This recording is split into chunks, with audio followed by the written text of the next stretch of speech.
Welcome back to another midweek mini road trip. You are here with Mary Ellen and Joe. And you know what we need, Joe? We really should have planned for this for our intros for this season that we're doing these midweek mini road trips. A playlist. A road trip cannot happen without a great playlist. Honestly, genius. Genius. We can't play any music on this podcast because it's all copyrighted, but we could have sung a line or two. I don't think they can come for us for that because we don't sound like anything. Maybe I'll make my own playlist on Amazon Music, and maybe we can share it with the peoples. There share you our go. own versions. We can't play it on the podcast, but we can share with you guys. That's cute. I like that. There we go. Okay. Well, for today's midweek mini, we're going from the East Coast last week all the way over to the West Coast because now we're heading up to Washington State to a little tiny town called Cle Elum, which is situated right in the foothills of the Cascade Mountains, a tiny little town. But the trip idea revolves around these cute towns, the beautiful scenery, and a really large, incredible resort called the Suncadia Resort, which is bookable with Chase and Hyatt points.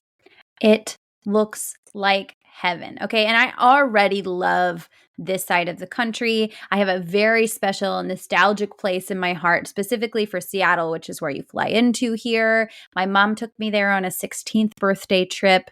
She grew up on Vashon Island, a large portion of her teenage years. My grandpa built a house over on that island. It's still over there. So I just love this part of the country. It is gorgeous.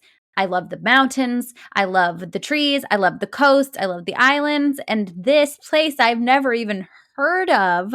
And it just makes me want to go back and explore somewhere new. And I'm just so excited about it. And this was submitted to us by Alex. So thank you, Alex, because I'm truly so excited when new places get on my radar. Yeah, so Alex says that she goes here regularly.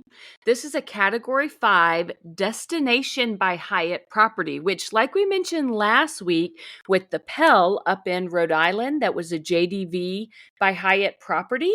This, since it's a Destination by Hyatt property, it's another one. If no one knows what we're talking about with this Hyatt bingo, once you have a Hyatt account and you go in the Hyatt, a free Hyatt account, you go into their app, you can earn a free night stay with every 5 different property types that you try. So say you stay at a Hyatt place, then you stay at a Hyatt house, then you stay at a Hyatt Regency, then you stay at a Park Hyatt, and then you stay here at the Suncadia Resort, which is a Destination by Hyatt property. That's 5 different types, and you would earn a free night at a hotel, which is really cool. So it's just a fun little side game that Hyatt plays, lets us play. So that's why we bring it up sometimes. Yes, and you can find it super easily in the account section of your app or of the website. Once you're logged in, it's pretty easy to find. It's in the same general place as all of your other member benefits and tracking your way to status and all of that kind of stuff. So they do a really good job of tracking those for you. And one thing that I did not know is you don't have to complete those in like a year the way you do with status. They just keep going. They don't reset you when the year is up. So I have been hovering at 4 for a very long time because I go to the same brands over and over. So really need to get that 5th type in there so I can snag a free night. So this place is extremely popular during the summer. And again, we're coming up to summer quick. A lot of times these things have to be planned more in advance. There is some availability the rest of May and the first few weeks of June. You're looking at 20 to 23,000 points a night. And then you're probably going to have to be looking more around the October area.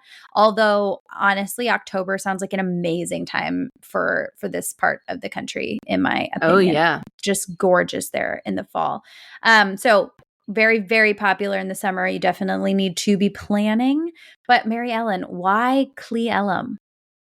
I know. I love that this little town is brought up because it's so small. People are like, in the entire United States, how did you come up with Cle Elum?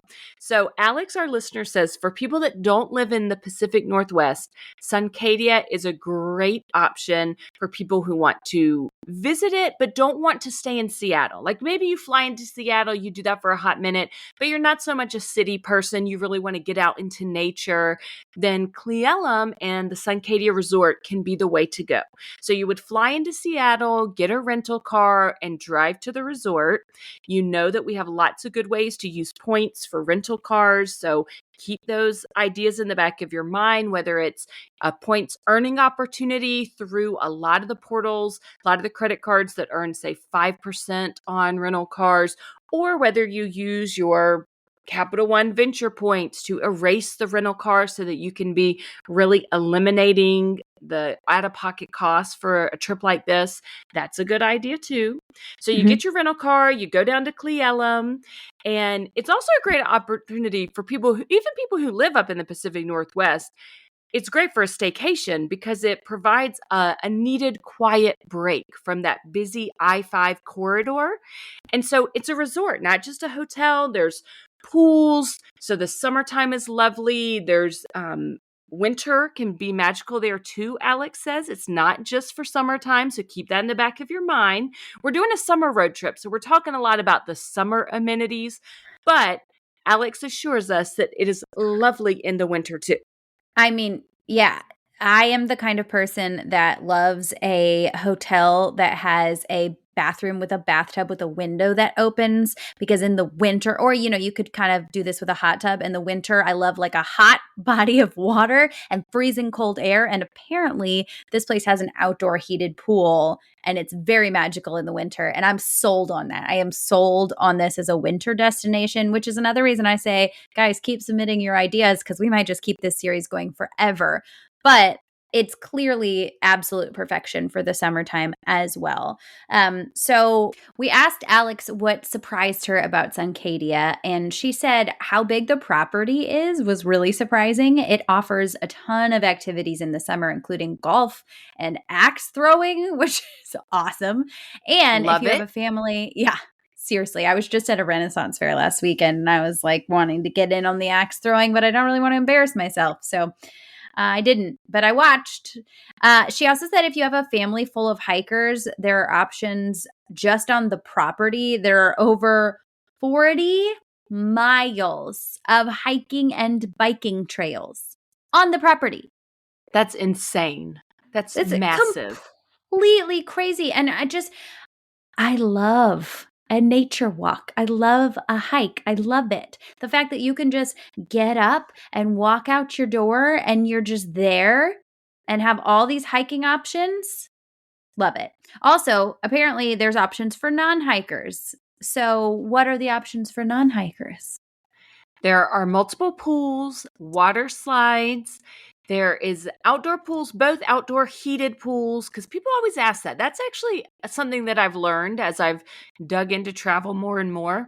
I'll see pools, but I've noticed that it's an important distinction whether the pool is heated or not. So these are Mhm. heated pools, big difference. I don't think in Washington State there's much of the year that I would want to be in a non heated pool. I I could be agree. wrong about that, but I like that it's heated. Sounds better. So that's open year round. The outdoor heated pool is year round. And there's also an indoor pool, so you can swim no matter what the weather is. There's 2 championship golf courses with stunning views of the mountains. I know my husband and my son would really enjoy that. And then, although it's not bookable on points like the hotel is, you can actually rent houses on the Suncadia property and still get access to all the resort amenities. So that could be a good option for really large groups or families. Absolutely. And I would hazard a guess that it codes as travel and maybe could be erased with Capital One miles. Chances are, if you're booking through a resort, or even if Airbnb lists some of these houses, you would be able to do that. Okay, so if you want to leave the property, there are places to go. We asked which activities she enjoyed in the area. Yes, Alex pointed out the Rosalind Farmers Market, which I love a farmers market, so I am game for that 100%. 100%. So that's a great free summer activity. And then in that area, that same area of the resort, there's so many outdoor activities. There's a river, there's tons of hiking. So it's just a wonderland. It's truly a wonderland. And if you do go off property, Alex also mentioned a couple restaurants in the area. There's something called the Wild Flora Bakery and Miner's Pizza in Cle Elum. So check those out. I love a good bakery, especially a small town bakery. That is right up my alley. Yes, absolutely. She also mentioned that the stove house at the resort is a great option when it comes to food. And I looked up this town, Roslyn, guys. It's about 7 minutes away from Cle Elum, and it was established in the 1800s, and it's very, very cute. It still maintains a lot of its historical original charm. Looks to me like a very fun area to just kind of walk around, do that farmer's market.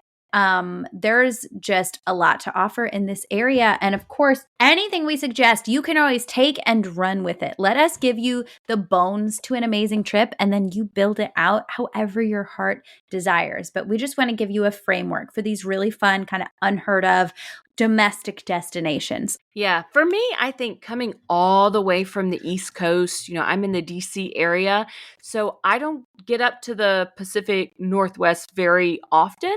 So I've been wanting to go to Olympic National Park. I want to go to, there's 3 big national parks, around the Seattle area that I know my family wants to visit. So I think for us, this would maybe pair well with all of that.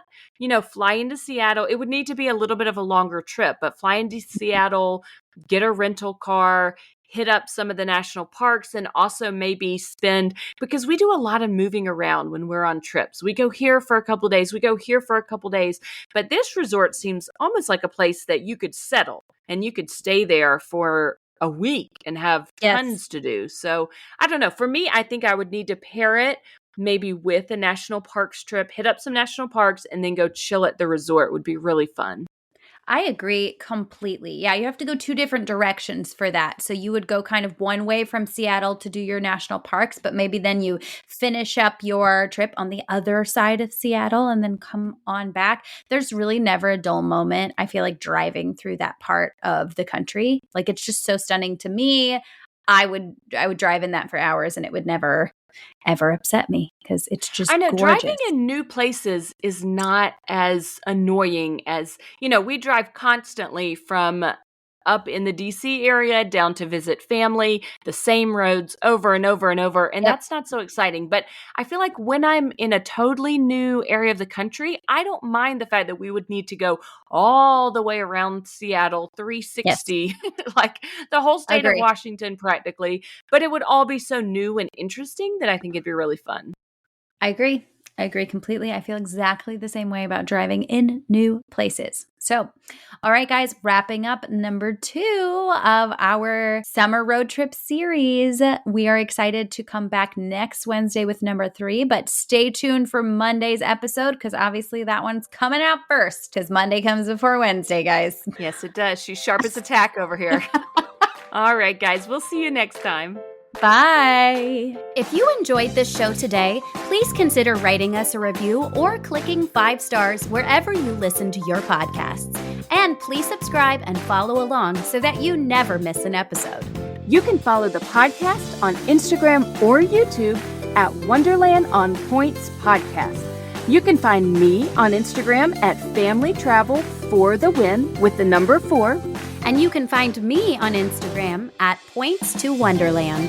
If you're thinking about getting a new travel rewards credit card, consider using the links in our show notes. Using our links helps to support us and keep our podcast going so we can provide you with all the latest tips and tricks when it comes to traveling on points. And if you aren't sure which card is right for you, shoot us an email at wonderlandonpoints@gmail.com. Thank you so much for joining us, and we will see you here next time.